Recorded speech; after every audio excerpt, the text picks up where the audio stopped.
Hello friends, welcome back to another exciting video. Today we're going to be diving into the world and the history of the Dutch people, the Netherlands, how it was built, the history behind the people and all of those interesting stuff. So today we're going to be checking out this video from Brit Monkey, that's his name, how the Dutch built the Netherlands. I'm super excited to check this out because we are a little bit diving into the history of the Netherlands, and one thing I love about these people is they are happy people. Okay, so we are diving into their world today. My name is Ogechi. Welcome to my channel. If it's your first time here, hello, hi. Do well to like, share, subscribe, turn on the post notification bell. Let's check this out quickly.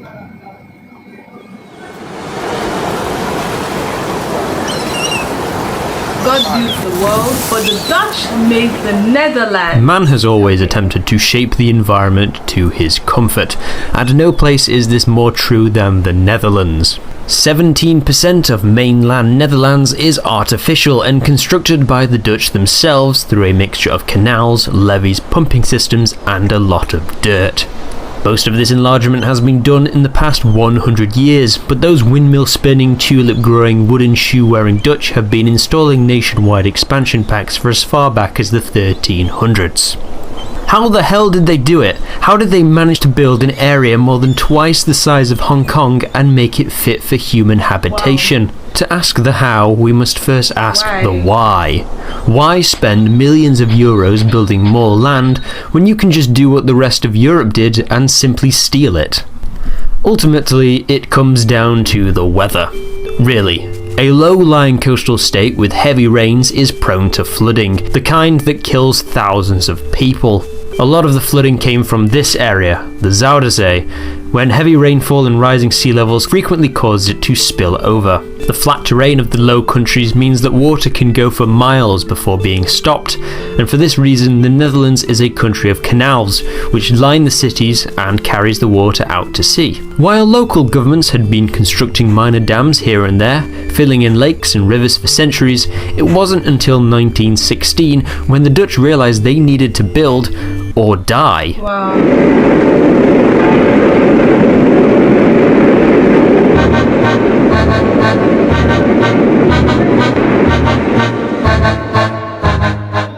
Due to the First World War, food imports were scarce, and this was made worse by a large flood destroying vast swathes of farmland. Several provinces went bankrupt trying to mitigate the damage, and the Netherlands was looming close to famine. So, in 1920, the Dutch Parliament approved the Zuiderzeewerken, a program proposed by engineer turned politician Cornelis Lely. His idea was to dam up the entrance to the Zuiderzee and put the inner lake to good economic use. The plan costed 200 million guilders, or 285 billion euros today. It constructed the largest dam in European history, shifting 23 million cubic meters of soil. The dam, called the Afsluitdijk, is 32 kilometers long, 7.25 meters above sea level, and is used as a bridge to easily get from North Holland to Friesland. There's also a statue of Lely in the middle, and what looks like a caravan park on one of the islands. I don't know for sure, I can't read Dutch. So how did they do it? Well, you may think that they just dump vast amounts of dirt into the ocean until it... Wait, that's actually what they did? The Dutch more or less did just dump ton after ton of dirt and rocks into the ocean, topping it off with soft clay and grass to keep it all in place. This wasn't done all at once, mind you, as the Dutch first practiced with smaller distances before building islands along the way as midpoints and joining them up as they went. Then, pumping stations would be constructed to simply throw the water from one side of the dam to the other. Unlike every other public works project, the dam was completed 2 years ahead of schedule on May 28, 1932. The Zuiderzee, which was now a lake, was renamed to the IJsselmeer after the river IJssel that flows into it. And gradually, as the salt water was pumped out and replaced by fresh water from the river, the lake became clean, fresh water. Most Dutch drinking water today comes from this massive lake. With this brand new lake of 1,800 square kilometers, the Dutch had free rein to do whatever they wanted with it. Critically, they had to make back all the money they spent building the dam. So in 1927, the Dutch built another dam around an area called the Waringermeer, and then draining off the water to create Okay, I love how this whole building came off.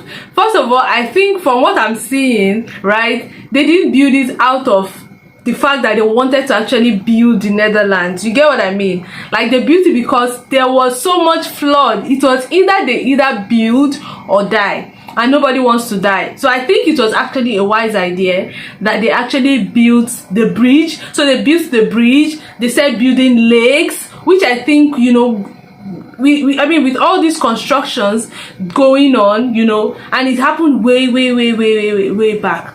So I can see that, you know, with all these constructions, they are now coming up with, you know, so many buildings, because all these buildings didn't come off as because they wanted to actually build, but because, you know, there was so much flood and they could not even control the water. It was destroying their infrastructures, destroying cities. You know, they couldn't help it, so they had to start building lakes, which I think is the bridge, which I think will now be a very good, because it's like modernization, right?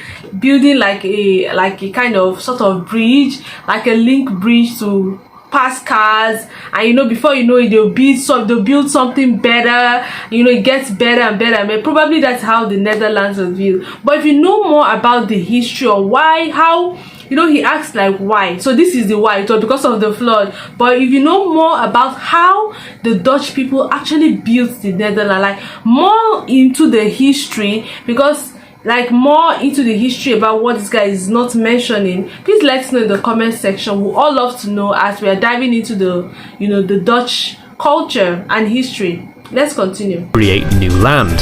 This made room for villages, farms and industry, which would grow GDP and the economy. Nice. The next polder, as they're called, was Noordoostpolder, which was going well until the Nazis arrived in 1940.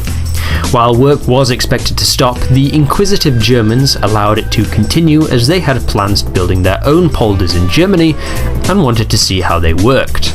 Interestingly, this project connected the densely populated island of Urk to the rest of the mainland, and the conservative island with its own dialect was forced to mingle with the rest of the Dutch population.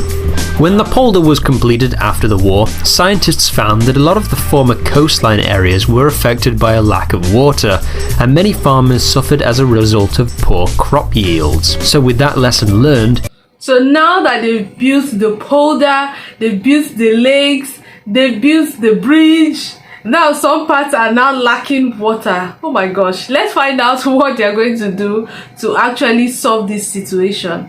Now, because I mean, they built a polder, so how are they going to solve this? Let's find out. Learned when it came to make the next polder in 1957, the Flevoland polder was built as an island, with a small river flowing past the original coastline to preserve Gelderland's access to the sea.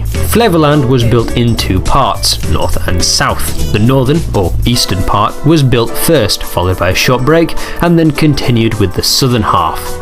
Due to mass flooding and poverty in the rural region of Zeeland, many farmers from the region moved up to Flevoland, beginning a new life, kick-starting the polder's local economy. Furthermore, a housing shortage in Amsterdam forced many of the people to move further away from the city, and many Dutch people found Flevoland as the perfect place to move to. They named their new city Lelystad, after the man who the islanders owe their homeland to. In 1986, Flevoland was combined with Noordoostpolder to create Greater Flevoland, and was officially accepted as the 12th province of the Netherlands. Today it is home to over 420,000 people, and has enough farmland to make the tiny Netherlands the second largest exporter of food in the world, behind only the USA. Flevoland is the largest artificial island in the world. And then they built one more dam across the lake, just in case. They built an artificial island that distributes food to like the second largest distribution to the world. That is enormous. Enormous. In case. But this isn't the only massive infrastructure project that the Dutch have spent millions of guilders on. In 1953, after a horrific flood in the rural Zeeland province that killed over 1,000 people, the Dutch government set about building the Delta Works just 20 days later. The plan boarded up 4 of the largest openings to the estuaries in some of the largest barriers ever conceived. Each fortification is over 40 meters wide and can withstand storm surges up to 5 meters higher than average, which seems low but is actually the height of your average 2-story house. Ultimately, these structures are set to survive 2,000 years, given proper maintenance, and they are even designed with ecological concerns in mind. At the cost of millions more guilders, the Dutch government allowed one of these barriers to have a gate to let in salt water and ensure the many plants and animals of the region aren't disrupted.